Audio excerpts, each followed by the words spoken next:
C'est bien beau d'être illustrateur ou illustratrice, mais qu'est-ce que tu dois faire de tes revenus? Comment tu dois les gérer? Sur quel compte? Qu'est-ce qu'il te faut comme compte bancaire? C'est ce qu'on va voir dans cette vidéo. Bienvenue sur la chaîne, si tu es illustrateur ou illustratrice ou que c'est un projet que tu as, je t'y partage plein d'informations qui te seront utiles dans ton activité par rapport à l'administratif, à la tarification, faire ses devis, gérer les projets clients, tout plein de choses qui vont être utiles dans ton activité d'illustrateur freelance. Aujourd'hui, on va parler du compte bancaire. En fait, il n'y a rien de compliqué. Pour recevoir tes revenus, tu as deux possibilités. Soit tu reçois tes revenus sur un compte bancaire, sur ton compte bancaire perso, celui que tu as déjà, ou soit tu en ouvres un deuxième à côté. Et ce deuxième compte bancaire que tu vas ouvrir à côté, ça peut être un compte bancaire professionnel ou ça peut être un autre compte perso, un compte dépôt tout simple comme tu as déjà là, sauf que c'en est un deuxième à côté que tu vas dédier à tes revenus professionnels. Alors un compte professionnel, qu'est-ce que c'est? En fait, il aura déjà pas le même prix, et il aura aussi des fonctionnalités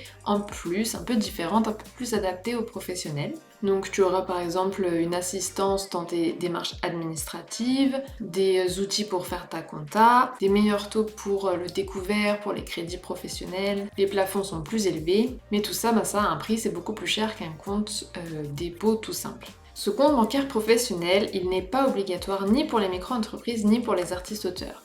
Il est obligatoire pour les entreprises, les sociétés, tout ce qui est SAS, SARL, mais les entreprises individuelles n'ont pas l'obligation de prendre un compte bancaire professionnel. Donc en fait, un deuxième compte dépôt, ça peut complètement être suffisant pour recevoir tes revenus professionnels. Maintenant, est-ce que c'est obligatoire ou pas d'avoir un deuxième compte? Comme je te disais au début, tu peux recevoir tes revenus professionnels sur le compte que tu as déjà. Par contre, au bout d'un certain chiffre d'affaires, tu vas être obligé d'avoir un deuxième compte dédié pour recevoir tes revenus. Et ce chiffre d'affaires, c'est 10 000 € par an pendant 2 ans.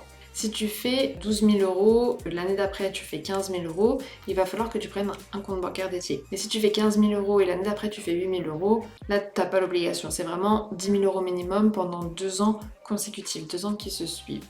Si tu optes pour ce fonctionnement, donc tu as ton compte perso et un compte dédié pour tes revenus professionnels, après depuis ton compte dédié, tu peux te virer de l'argent soit quand tu as besoin au fur et à mesure du mois, soit tu te fais une équivalent d'un peu un salaire en début de mois. Enfin globalement, tu fais un peu ta tambouille, tu fais comme tu veux. Et maintenant, je vais te donner mon avis sur quoi faire, compte dédié, compte pas dédié, compte professionnel, qu'est-ce qu'on fait de toutes ces informations. Ma préconisation, c'est que tu n'as absolument pas besoin d'un compte professionnel. Les fonctionnalités du compte pro, elles sont pas utiles. En vrai, quand on est freelance, quand on est indépendant, tout seul chez soi et qu'on n'a pas de prestataire, on n'a pas besoin de faire de crédit, etc., il n'y a pas vraiment d'utilité. Moi, je vois aucune utilité au compte professionnel. Mais selon moi, c'est vraiment utile d'avoir un compte dédié dès le début, même si tu fais 500 € de chiffre d'affaires, ce que je ne te souhaite pas, mais ça peut arriver que la première année, tu fasses un tout petit chiffre d'affaires. La première année, et même les premières années, ça peut arriver, mais quand même, quel que soit ton chiffre d'affaires, je te conseille de prendre un compte dédié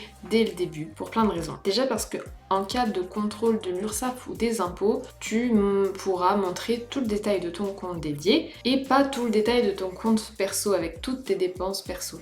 Bon, c'est une histoire de confidentialité, peut-être que ça t'est égal de montrer tout le détail de ta vie à l'URSSAF. C'est vraiment un peu un détail parce que des contrôles, il n'y en a pas toutes les 5 minutes, surtout si on fait très peu de chiffre d'affaires. Mais surtout, la raison la plus importante, c'est pour la clarté, pour l'organisation, pour faire ta compta et pour avoir une vue claire sur ton chiffre d'affaires, c'est d'avoir un compte avec tous tes revenus professionnels qui ne soient pas entrecoupés de virements qui partent à Netflix, des courses, des grands-parents qui te font un virement pour ton anniversaire. Bref, que en un coup d'œil, tu puisses voir ce que tu as gagné sur le mois. L'objectif, c'est de voir ce qui entre, ce qui sort, d'avoir une vue claire sur ta trésorerie. Et ça, c'est beaucoup plus simple avec un compte dédié, même si tu fais très peu de chiffre d'affaires. Si tu es un peu perdu par rapport à l'administratif pour ton activité d'illustrateur, que tu sois artiste-auteur ou que tu sois en micro-entreprise, ou que tu n'aies pas encore ton statut et que ce soit un projet pour toi, tu as des questions sur la compta, sur tout ce qui s'articule autour de ton métier d'illustrateur, je partage plein d'informations dans ma newsletter que tu peux rejoindre, je mets le lien dans la description. Donc si ça t'intéresse, tu peux nous rejoindre. N'hésite pas à visiter ma chaîne YouTube ou à regarder la vidéo qui s'affiche et on se retrouve bientôt.